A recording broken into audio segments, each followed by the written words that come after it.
The Athlete's Foot is the world's first franchiser of athletic footwear and is recognized today as the world leader in athletic footwear franchising. Robert and David Lando opened the first The Athlete's Foot store in 1971 in Pittsburgh, Pennsylvania. It was the first athletic footwear specialty store of its kind in the United States. Soon thereafter, The Athlete's Foot began franchising domestically, with the first franchise store opening in Oshkosh, Wisconsin in 1972. The first international franchise store opened in 1978 in Adelaide, Australia, the beginning of The Athlete's Foot expansion in over 40 countries.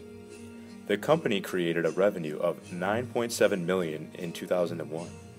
This is an increase of 3.7% to the prior year. The net income for the company in 2001 was $3.9 million. The total system-wide store sales were $360 million, and it is also expected to grow in the following years. The sporting goods industry and athletic footwear industry are rapidly growing over the last 10 years. Total sales of athletic shoes worldwide combined for $8.5 billion in 2001. This is a growth of over 40% over the last 10 years. Therefore, the company is operating in a very attractive industry.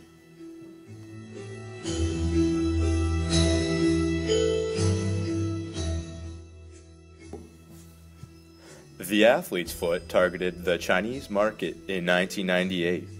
This is a huge market and therefore very attractive for foreign companies. The current population of China is 1.3 billion people, and the total GDP was $11.3 trillion in 2011, which is second in the world after the United States. In the 1990s, The Athlete's Foot was aggressively pushing into foreign markets. The company grew to 650 stores worldwide in 1997. The Chinese-American Rick Wang came in at the right time to become the master franchisee for their Chinese operations. Therefore, Rick Wang and the company agreed on doing business together. His company Retail Co. became the master franchisee for The Athlete's Foot in China.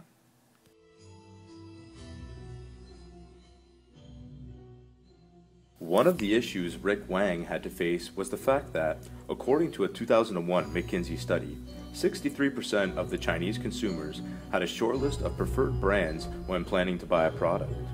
Wang had to be prepared to have these preferred brands available in stock in order to succeed. Additionally, at least at the beginning, he should not have tried to promote new products because Chinese consumers were wary to buy unfamiliar products, and it was therefore more difficult to launch new brands.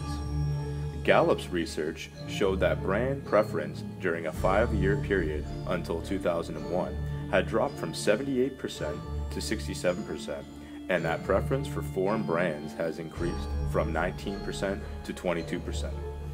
The 2001 McKinsey study even indicated that only 30% of respondents only trust Chinese brands. At the same time, consumers were not always clear what brands are foreign and what brands are domestic. Another issue Wang had was that it is very typical for Chinese to make last-minute purchasing decisions. 78% of the buyers decide in the store what they are going to buy.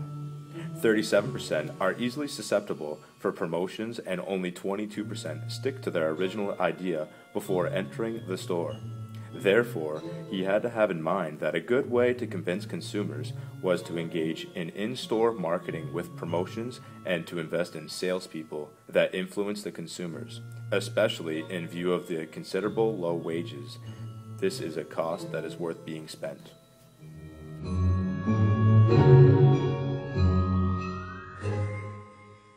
When Wang started the first footwear store in East China, he knew that Shanghai was a highly urbanized area that was the driver of the Chinese economy.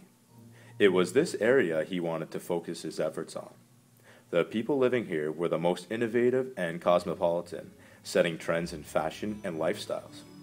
The growth markets also outperformed the rest of the country in terms of the education of its inhabitants.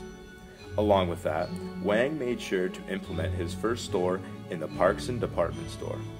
Parkson was the most popular department store with an ideal demographic, focusing on the youngest customers between the age of 20 to 35, who are devoted to brand names and most style conscious. Also, the same store design and equipment as those in the United States were brought to this store. Equipped with indoor music, sports videos, and fashionable designs, established a pleasant atmosphere for shopping. Wang wanted the best service for their customers. Therefore, staff and employees were highly trained. The company carried the greatest brand names such as Nike, Adidas, or Reebok.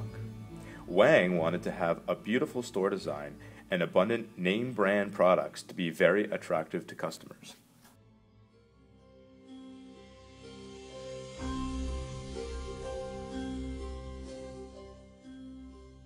Rick Wang and his master franchisee in China did extremely well in the first 3 years. The company grew to 400 stores all over China in 2000. Certainly, this was due to his first mover advantage. Unfortunately, the company began to struggle in 2001. At the end of 2001, Rich Wang's company was facing bankruptcy. The biggest problem for his businesses was the increased competition in China. More and more foreign companies opened up stores in China. Many foreign companies wanted to profit in the flourishing Chinese market. Another problem was that the company was not able to bring in the newest fashion in athletic footwear. There were other companies that were able to be trendier than his. Therefore, his sales continuously declined.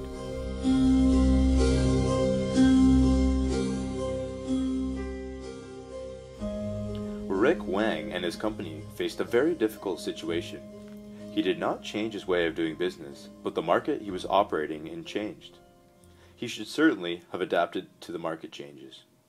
Since the company was operating in the fashion industry, he should have made sure he brought in the newest fashion of footwear. This can be reached by creating good relationships with certain manufacturers or with doing extensive research on market trends. Advertisements or celebrity sponsorships could also help in making his stores trendier. Another solution for Rick Wang could have been in changing to a leading company in prices. Currently, his stores carry the most popular brands and relatively expensive brands. The competition for this is very high in China. Therefore, Retail Co. could have looked for cheaper models and therefore become a leading company in prices within the footwear industry. A final solution, and maybe the best solution, could be a drastic change for him and his company. There is a worldwide trend for single brand stores. Competition for these stores also made his company struggle. The Chinese-American businessman could look for a termination of the franchise contract with the Athlete's Foot based on declining future of Retail Co. After this, he could look to become a franchisor for one of the major brands. His stores could simply become single brand stores. This way, he would jump on the new trends and he would also secure to get the newest fashion from a specific major brand. The Athlete's Foot was not able to provide him with the newest fashion in the industry.